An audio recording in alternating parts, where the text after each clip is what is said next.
ተናስልኝ በድጋሚ እንደምናመሻችሁ ኢትዮጵያ ቴሌቪዥን ነው ኢቲቪ 57 እንደከተለ ዋና ጉዳዮችን ላስታውቃችሁ። ሀገራዊ ምክክር ተቃርኖችን ከጠመንጃ አፈሙዝ ይልቅ በምክክር የመፍታት አዲስ ባህል ይዞ የመጣ ነው።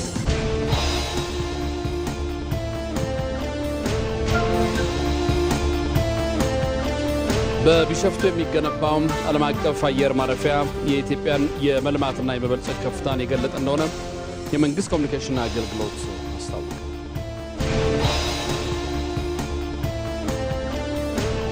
የኦሮሚያ ክልል ግብርና ቢሮ የዘንድሮ የተፋሰስ ስራ በክልሉ በሚገኙ በሁሉም ዞኖች ነገ ጥር 5 2018 ዓ.ም ጀምሮ እንደሚያካሄድ አስታወቀ። የሚሉት ዋና ዋናዎቹ ናቸው።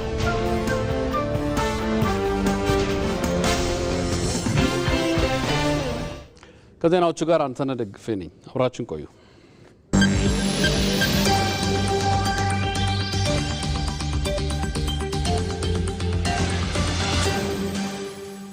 የኢትዮጵያ አየር መንገድ አፍሪካን ያስተሳሰረ የአፍሪካ አንድነት ድር ነው። በአገልግሎቱና በራእዩ ተወዳጅነትን ያተረፈው አየር መንገዱ ካለው ፍላጎት አንጻር በቂ የአየር ማረፊያ የለውም።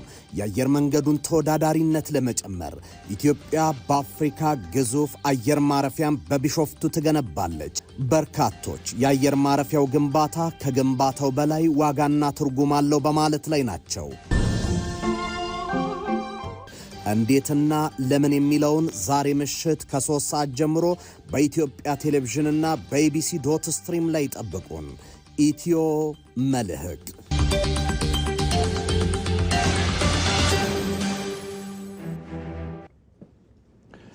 ጠቅላይ ሚኒስትር አብይ አህመድ የኢሚግሬሽንና ዜግነት አገልግሎት ተቋማዊ አገልግሎት አሰጣጥን ጎብኝተዋል። በጉብኝታቸው በተቋሙ አገልግሎት አሰጣጥ ላይ የተከናወኑ ማሻሻያዎችን ተዘዋውረው መመልከታቸውን የጠቅላይ ሚኒስትር ጽሕፈት ቤት መረጃ ያመለክታል።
በቢሾፍቱ የሚገነባው ዓለም አቀፍ አየር ማረፊያ የኢትዮጵያን የመልማትና የመበልጸግ ከፍታን የገለጠ እንደሆነ የመንግስት ኮሚኒኬሽን አገልግሎት አስታወቀ።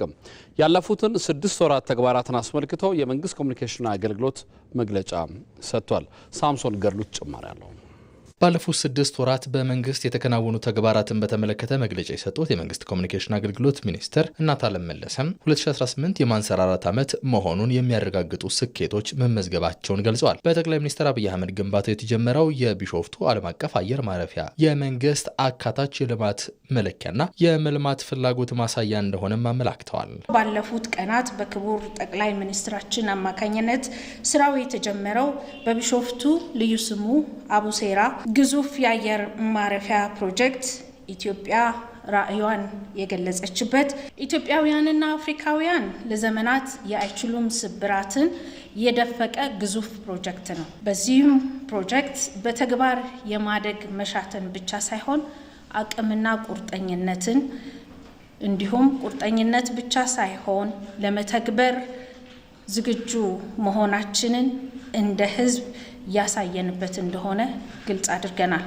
የመደመር መንግስት የተሟላ የማክሮ ኢኮኖሚ ማሻሻያን ተግባራዊ በማድረግ ኢኮኖሚው የተረጋጋ እንዲሆን ማስቻሉን አስረድተዋል። ባለፉት 6 ወራት የዋጋ ግሽበትን ለመቆጣጠር የሚያስችሉ እርምጃዎች መወሰዳቸውንም ሚኒስትሯም ጨምረው ገልጸዋል። መንግስት በኢኮኖሚው የሚስተዋለውን የዋጋ ግሽበት ለመቆጣጠርና የዋጋ ግሽበት በዜጎች የኑሮ ሁኔታ ላይ ከሚያሳድረው ጫና ለመቀነስ አላስፈላጊ የግብይት ሰንሰለቶችን በማስወገድ በማሳጠርና ሀገር ውስጥ ምርት ግብይት ስርዓትን በማሻሻል እነዚህን ስርዓቶችን በጥብቅ ቁጥጥር በመከታተል ለአብነት ለቅዳሜና እሁድ የገበያ ማዕከላት መስፋፋት በቂ ትኩረት በመስጠት በዚህ ግማሽ ዓመት ብቻ ተጨማሪ ከዚህ በፊት ከነበረው 660 የገበያ ማዕከላትን በመጨመር 2127 የገበያ መዳረሻዎችን ለነዋሪዎች ማቅረብ ተችሏል። በዚህ ዓመት የሚጠበቁት ሀገራዊ ምክክርና 7ኛው ሀገራዊ ምርጫም ለሀገራዊ መንግስት ግንባታ መደላደል የሚፈጥሩ መሆናቸውን ሚኒስትሯ በመግለጫቸው አስታውቀዋል። ዘንድሮ ኢትዮጵያ 2 ታላላቅ ሁነቶች የሚካሄዱበትም ዓመት ነው። የመጀመሪያው ኢትዮጵያውያን ለዘመናት ሲለያዩቸው የነበሩ የሀሳብ ልዩነቶችን ቁጭ ብለው ተመካክረው ለማረቅና ጠንካራ ሀገራዊ መግባባትን ለመፍጠር የወጠኑበት የአካታች ሀገራዊ ምክክር መድረክና የ7ኛው ሀገራዊ ምርጫ ናቸው። ሁለቱም እውነቶች በኢትዮጵያ የጋራ ሀገር ግንባታ ጉዞ ላይ እጅግ ወሳኝ ተጽዕኖ ያላቸው ለጸና ሀገረ መንግስት መደላድልን የሚፈጥሩ ታሪካዊ እውነቶች ናቸው። የመደመር መንግስት የህዝብን ጥያቄ ለመመለስ ዘርፈ ብዙ ስራዎችን እየሰራ እንደሚገኝ የጠቆሙት ሚኒስትሯ በቀሪዎቹ ወራትም ይኸው ስራ አጠናክሮ እንደሚቀጥልም ገልጸዋል። የሀገራዊ አቅም መጎልበት ገቢ የመሰብሰብ አቅም ላይ ከፍተኛ ለውጥ እያስመዘገበ ነው። ባለፉት 6 ወራት ብቻ ከለውጡ በፊት በነበሩ 6 ዓመታት የተሰበሰበውን ያክል ገቢ ተሰብስቧል። ቁጥሮች ምን ይነግሩናል? ሀብታሙ ተክለስላሴ ዘገባ አለው። ሀገር ራሷን ትቻል ሲባል ከየት መጥቶ ሲያሰኙ ከቆዩት የኢኮኖሚ ቁልፍ ሳንካዎች አንዱ ሆኖ ቆይቷል። የገቢ አሰባሰብ ጉዳይ በጠቅላላ ሀገራዊ ምርት ልክ መሰብሰብ የነበረበት ገቢ የት አለ የሚባልባት ሀገር ሆናም ቆይታለች ኢትዮጵያ። ዜጋው ካገኘው ላይ በፍትህ መልሶ ለሀገር ካላዋለ የበለጸገች ኢትዮጵያን ለትውልድ ማስረከብ ህልም ነው። ይህንን ቀድሞ የተረዳው የመደመር መንግስት በቁልፍ የማሻሻያ እርምጃዎች ገቢ እንዲጨምር መሰራት እንዳለበት ወሰነ። በውሳኔው 2010 ዓ.ም የገቢ አሰባሰቡ መሻሻል ሳይጀምር በ2009 ዓ.ም 160 ቢሊዮን ብር የተሰበሰበበት ዓመት ነበር። 2012 ዓ.ም ይሄው ገቢ ወደ 233 ቢሊዮን ብር አደገ። ቀጥሎ ከ4 ዓመታት በኋላ በ2016 በእጥፍ አድጎ 513.8 ቢሊዮን ተሻገረ። ይህ ገቢ ከ2 ዓመታት በኋላ በያዝነው 2018 የ6 ወራት ብቻ ሆኖ ተመዘገበ። ለዚህ ቁልፍ እርምጃዎች ትልቁን ሚና ተጫውተዋል። የተመረቁት የቴክኖሎጂ ውጤቶች በታክስ አስተዳደሩና በታክስ ከፋዩ ማህበረሰብ መካከል ያለውን መተማመን የሚያሳድጉ፣ ግልጽነትን የሚያሰፍኑ፣ የአገልግሎት አሰጣጥ ስርዓትን ቀላልና ተደራሽ የሚያደርጉ፣ የታክስ አስተዳደሩንም ሆነ የግብር ከፋዩን ውጤታማነት የሚያሳድጉ፣ ለንግድ ተወዳዳሪነት ምቹ ሁኔታ የሚፈጥሩ፣ ከዓለም አቀፋዊ ምርጥ ተሞክሮች ጋር የተናበበ የታክስ አስተዳደር ለመገንባት የሚያስችሉ፣ በውጤቱም ግብርን በፈቃደኝነት የመክፈል ባህልና የገቢ አሰባሰብን የሚያሻሽሉ ይሆናሉ። እዚህ ጋር ደግሞ ሌላ ቁጥር አንድ ዘርፍ ላይ ብቻ ያልተንጠለጠለ የሥራ ብቻ ሳይሆን የገቢ አርዕስቱን ያበዛ የግሉ ዘርፍ ያደገ ተሳትፎን ካጎላ ኢኮኖሚ ባለፉት 6 ወራት የተሰበሰበው ገቢ ከለውጡ በፊት በነበሩ ተከታታይ 6 ዓመታት ጋር ከተሰበሰበው ጋር እኩል ወይንም ተቀራራቢ ነው። ይህ ልዩነቱን ግልጽ ያደርገዋል። ከለውጡ በፊት እቅድና አፈጻጸም እንደተራራቁ መቀጠላቸው የማይታበይ ሀቅ የሚታይ ገጽታ ነበር። ከለውጡ በፊት በ6 ወር የሚሆን በዓመት ለመሰብሰብ የታቀደውን ያህል ተሰብስቦ አይታወቅም፣ አሊያም እጅግ የተራራቀ አፈጻጸም ታይቷል። ባለፉት 6 ወራት ግን 640.7 ቢሊዮን ብር ታቅዶ 704.7 ቢሊዮን ብር ተሰብስቧል። ይህ በሀገር ውስጥ ታክስም የውጭ ንግድ ቀረጥና ታክስም ከፍተኛ አፈጻጸም የታየበት ነው። ዛሬ ትላንት አይደለም። በራስ መቆም ገቢን ከማሳደግ በቀር የሚታሰብም አይደለም። ከድህነት አጣብቆ ብልጽግናችንን አርቆ የከረመውም የገበያ ለማደግ ጉዳይ ስለመሆኑ ጥርጥር የለውም። ለዚሁ ነው የመደመር መንግስት ታክስ አከፋፈሉን አዘምኖ ህግጋትና ፖሊሲዎችን አሻሽሎ ገቢ ማመንጨት ሲገባቸው ተደባብሰው የከረሙ ዘርፎችን ወደ ስርዓቱ አስገብቶ መሰረቱን አስፍቶ የህገ ወጦች ቁጥጥርን አበርትቶ በሀቅ ሰርተው በሀቅ ለከፈሉ ማበረታቻውን ሰጥቶ ይህ ውጤት እንዲመጣ ያስቻለው። ወርቅና ከዚያ በላይ ተሸላሚ የሆኑ ዜጎች ምርጥ ዜጎች ስለሆኑ በቪአይፒ ኤርፖርት እንዲስተናገዱና በኤርፖርት ያለው መስተጓጉል እንዲቀንስ መንግስት ወስኗል። ሁለተኛ 30 ልዩ ተሸላሚዎች ላለፉት 4 ዓመታት በታማኝነት ፕላቲኒየም ሽልማት ያገኙ 30 ልዩ ተሸላሚዎች የኢትዮጵያ ዜጎች ከሆኑ ባለቤቶች ወይም ሲኦዎች ዲፕሎማቲክ ፓስፖርት ይሰጣቸዋል። ይሄ የሚሆንበት ዋናው ምክንያት በሀገር ውስጥ ብቻ ሳይሆን ለስራ ሲንቀሳቀሱ ቪዛን ጨምሮ ላለው ማንኛውም ነገር መስተጓጎል እንዳይገጥማቸው ልዩ የፕላቲኒየም ተሸላሚዎች ባለቤት ወይም ሲኦ እንደ ኩባንያው ምርጫ ዲፕሎማቲክ ፓስፖርት ሰጥተን እንደ ማንኛውም የኢትዮጵያ ዲፕሎማት የሚወሰዱ ይሆናል። ሀገር ማግኘት ያለባትን ታገኝ ዘንድ ከጎረቤት ሀገራት ጋር እንኳ ተነጻጽሮ ኢኮኖሚው የሚያመነጨውን ያህል ነው ባይባልም ግዙፉ መሻሻል ራስን የመቻል መልካም ጅማሮ ስብራትን ላስተናገደውና ነገው የተሻለ እንደሚሆን የማያጠራጥረው ኢኮኖሚ መጎልበት ግዙፍ ተስፋ ነው። በዚህ ውስጥ ታምነው የታመኑ በሰሩት ይኮራሉ። ሀገርም አሉኝ ትላቸዋለች። አፈጻጸሙም የመደመር መንግስት ኢኮኖሚውን ተብትቦ ጠፍንጎ ከያዘው ትብታብ የማላቀቅ የሪፎርም ስራው መሰረት እየያዘ ስለመምጣቱ አመላካች ነው። 4500 ተሳታፊዎች በተመረጡ አጀንዳዎች ላይ የሚመክሩበት የሀገራዊ ምክክር ጉባኤ በቅርቡ ለማካሄድ ቅድመ ዝግጅትና ቀሪ ተግባራት እየተሰሩ ነው። በኢትዮጵያ እየተከናወነ የሚገኘው ሀገራዊ ምክክር ተቃርኖዎችን በጠመንጃ አፈሙዝ ሳይሆን በምክክር መፍታት አዲስ ባህልን ይዞ የመጣ ነው። ወንደሰን አፈወርቅ ተጨማሪ ያለው። ጠመንጃን ያስቀደመ ዱርን የመረጠ የፖለቲካ ባህል የአፍሪካውያን ፈተናዎች ናቸው። ይህም አፍሪካውያን ወደፊት ከመጓዝ ይልቅ የግጭት አረንቋ ውስጥ እንዲዳክሩ አድርጓቸውም ቆይቷል።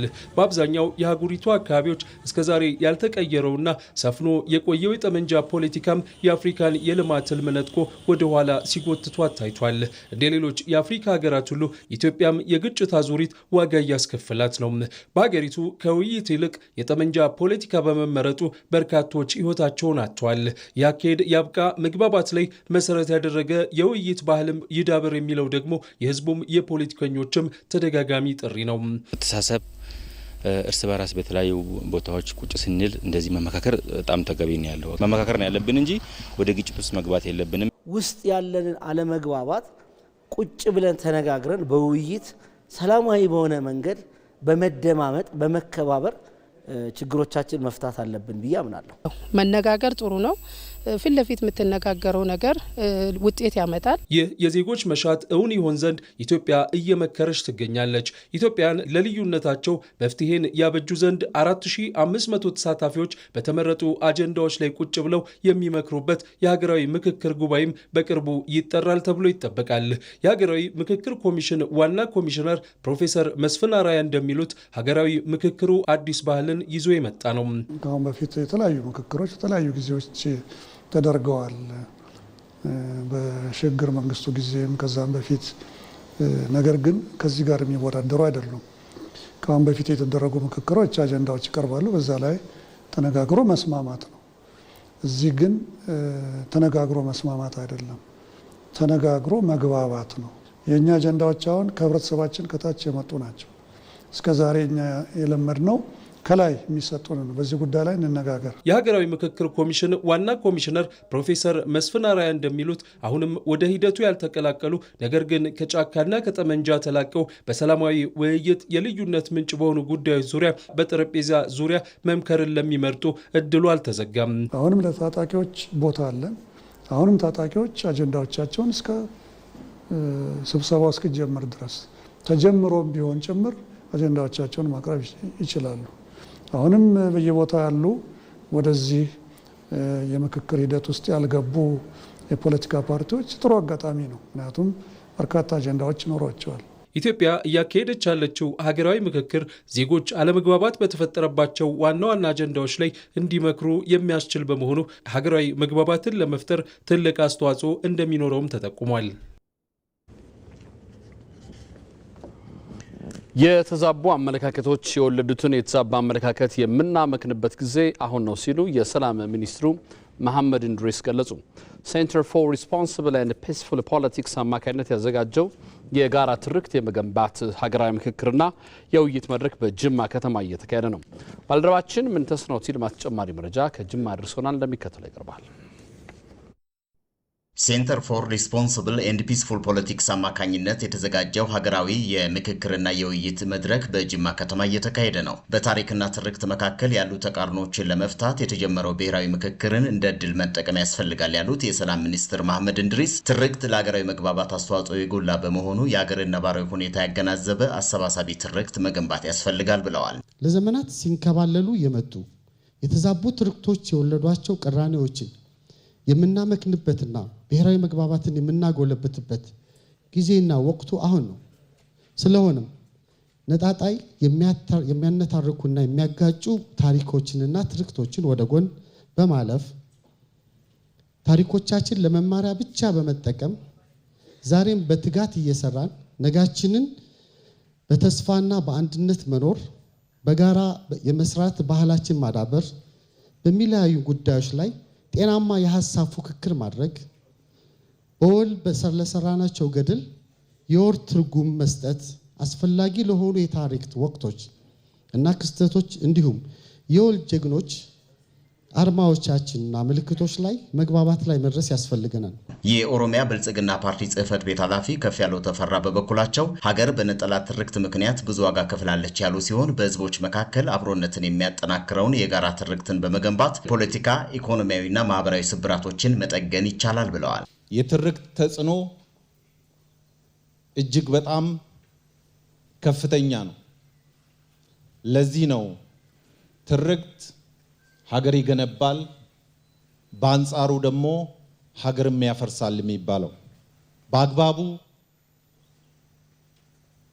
በትክክለኛ ትርክት ስራ ሰርተን መገንባት ከቻልን ከዚህ በፊት በሀገራችን የነበሩ የፖለቲካ ኢኮኖሚና ማህበራዊ ስብራቶችን ለመጠገን የሚረዳ ነው። የውይይቱ ተሳታፊ የሆኑት በኢትዮጵያ ኦርቶዶክስ ተዋሕዶ ቤተክርስቲያን የኢኮኖሚና ማህበራዊ ዘርፍ ምክትል ስራ አስኪያጅ መምህር ግርማ ባቱ አሰባሳቢ ትርክትን መገንባት ሀገር ለጀመረችው ብሔራዊ መግባባት አስተዋጽኦ የጎላ ነው ብለዋል። በታሪካችን ውስጥ ብዙ አይነት ነገሮች ከፋፋይ የሆኑ የሚለያዩ ህዝብ ለህዝብ የሚያጋጩ ምንጮችን፣ ጽሁፎችን፣ ትርክቶችን አይተናል። በተመሳሳይ ደግሞ እንዲሁ ህዝብ ከህዝብ የሚያግባቡ ለጋራ ዓላማ የሚያሰልፉ በዚሁ ልክ ትልልቅ ውጤቶች፣ ስኬቶች የተገኙባቸው ታሪኮች አሉ። የሚለያዩንን ወደ ጎን ትቶ አንድ የሚያደርጉና የሚያጠናክሩንን አንስቶ ወደ በለጠ የወልነት የጋራነት አምጥቶ ለበለጠ ጥቅም ማዋል ማለት ነው አሁን የተያዘውና የምክክር ሂደቱ ይሄን በእጅጉ ይፈልገዋል ብዬ አምናለሁ። በጅማ ከተማ እየተካሄደ በሚገኘው አገር አቀፍ የውይይት መድረክ ከፍተኛ የመንግስት የስራ ኃላፊዎች፣ አባገዳዎች፣ የሀገር ሽማግሌዎች፣ የኪነ ጥበብ ባለሙያዎችና ሌሎች ባለድርሻ አካላት እየተሳተፉ ይገኛሉ። የኦሮሚያ ክልል ግብርና ቢሮ የዘንድሮ የተፋሰስ ስራ በክልሉ በሚገኙ በሁሉም ዞኖች ነገ ጥር 5 2018 ዓ.ም ጀምሮ እንደሚካሄድ አስታወቀም። የቢሮ ኃላፊ አቶ ጌቱ ገመቹ እንደገለጹት ለዚህ ስራ ከ3 ሚሊዮን በላይ ሄክታር እንደሚሆን የተገመተ ከ6000 በላይ ቦታዎች መለየታቸውን ተናግረዋል። ወደ 6386 የሚሆኑ የስራ ቦታዎችን ተፋሰሶችን ለይተናቸዋል። እነዚህ 6386 ተፋሰሶች በ3.2 ሚሊዮን ሄክታር የሚሸፍኑ ናቸው ማለት ነው። በእነዚህ በ3.2 ሚሊዮን ሄክታር ላይ የተለያዩ ፊዚካል ስትራክቸር ስራዎች ይሰሩበታል። በእነዚህ ከተለዩት ተፋሰሶች ወደ 5934 የሚሆኑ ተፋሰሶች ደግሞ ሼፕ ፋይላቸው ተለይቶ ኤክስ ዋይ ኮኦርዲኔታቸው ተወስዶ ሄክታሬጃቸው በደንብ ተለይቶ ለስራ ምቹና ብቁ መሆናቸው ተረጋግጦ ተለይተዋል ማለት ነው። ስለዚህ 5934 ተፋሰሶች ውስጥ በ3.1 ሚሊዮን ሄክታር ላይ ይሄ ስራ ይሰራል ማለት ነው። ይሄንን ስራ በየቦታው በየአግሮ ኢኮሎጂው ባሉት ቦታዎች ለነሱ የሚመጥነውን የፊዚካል ስትራክቸሮች ናቸው የሚሰሩ። ኃላፊው አክለውም ከዚህ ቀደም በተሰሩ ስራዎች እንዲሁም በአረንጓዴ አሻራ አማካኝነት የክልሉ የደን ሽፋን ከ17 ወደ 29% ማደጉንም ገልጿል። በተለይ በገጠር የልማት ስራዎች ውስጥ እንደ ማዕዘን ድንጋይ የሚጠቀሱ ተግባራት የተከናወኑበት መሆኑን የጠቀሱት አቶ ጌቱ የዘንድሮ መርሃ ግብር ተፋሰስ ልማት ለሀገር ማንሰራራት በሚል መሪ ሀሳብ እንደሚከናወን ተናግረዋል። እንደ ሪፖርተራችን ሳዳት መሐመድ ሳኒ ዘገባ ለስራው መሳካት ሁሉም የማህበረሰብ ክፍል በጋራ እንዲሰራም አቶ ጌቱ ጥሪ ያቀርበዋል። ትልቅ እንቅስቃሴ ውስጥ ህዝባችን መኖሩን የሚያሳየው ይሄ ከ17 ወደ 29% የጨመረው የደን ሽፋናችን ማሳያ ነው ማለት ነው።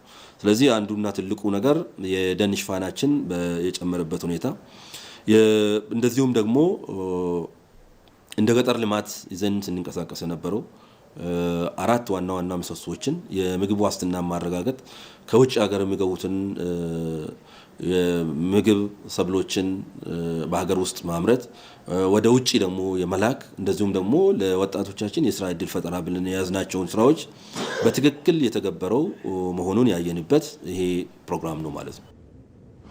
ወደ ቢዝነስ ዘገባዎች እናመራለን። አሚር ጌቱ እየጠበቃችሁ ነው። አሚር እንዴት ነህ? አለን ሰላም ነው። ዳና ይመስገን። ወደ ጉዳዩ እንግባ። እሺ አመሰግናለሁ።